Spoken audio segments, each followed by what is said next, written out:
capped off this month after he signed that massive historic tax cut into law. Of course, tax reform is not the president's only major accomplishment. He successfully appointed a qualified originalist to the Supreme Court. He's rolled back dozens of Obama-era regulations. He's cleared the way for completion of the Keystone XL pipeline and so much more. But if you watch the mainstream media, you'd probably have a very different and a skewed picture of the Trump presidency. Let's take a look at some of the worst moments. Yeah, I said worst moments over the past year.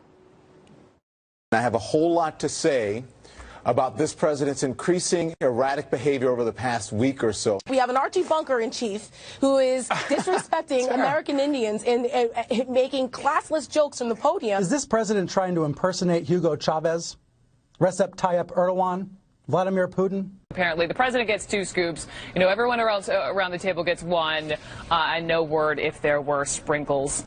At the dessert course, he gets 2 scoops of vanilla ice cream with his chocolate cream pie instead of the single scoop for everyone else. He's gained weight, according to these sources. He doesn't trust people around him. He's withdrawing. Not a good picture. He's a racist. Okay? He came proverbially as close as you could possibly come to shouting in a rally the N-word. That's what he did down there. Donald Trump, again, being a schmuck. He looked like a thug. He looked like a goon. You look at the handshake. You look at this. Just what a thug. And you have somebody inside the White House that the New York Daily News says is mentally unfit, that people close to him say is mentally unfit, that people close to him during the campaign told me had early stages of dementia. I mean, amazing. What you saw is not just a mirage. In fact, according to a study from the Media Research Center, 91% of Trump-related coverage from ABC, CBS, and NBC's evening newscasts has been negative. And despite all of this, the Trump agenda is moving forward, and an Obamacare repeal and replace, well, that could be next. You're a Republican strategist. From the strategy point, does this help the Democrats? And if so, how? With this constant left-wing barrage on Trump's character and ad hominem attacks, rather than pointing out policy failures, when I just read a list of accomplishments that are campaign promises he made, he kept, whether you agree or disagree with them, anyone out there, he's kept his promise. Right. And you know what? They just will not let President Trump have a victory lap, no matter what. And you know what? You know, Trump really did do this.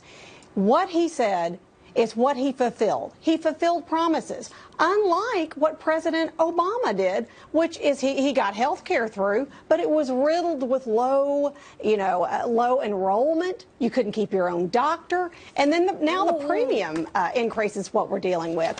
And President Trump, when he campaigned on creating jobs, you can check that off. He's about to put money in middle-class Americans' pockets. You can check that off. So he's fulfilling his promises. And what he gets from mainstream media is constant negative. And I think that's a lot of the reason why Donald Trump has to tweet, so he can get his own message out there, because it's been negated so much. I think it's great when President Trump goes out and does a rally for the people, making that FaceTime with Americans, because Americans want to hear from the president. They want to know what's going on with the agenda, and he is delivering on his promises, and that's what the media does not like. The media cannot control President Trump. He is able to go around them. He's called them out how many times? Numerous times. Fake news, very fake news, because the media refuses to talk about his accomplishments that he has been able to make in 1 year, and that is going to help turn Americans' lives around, from tax cuts,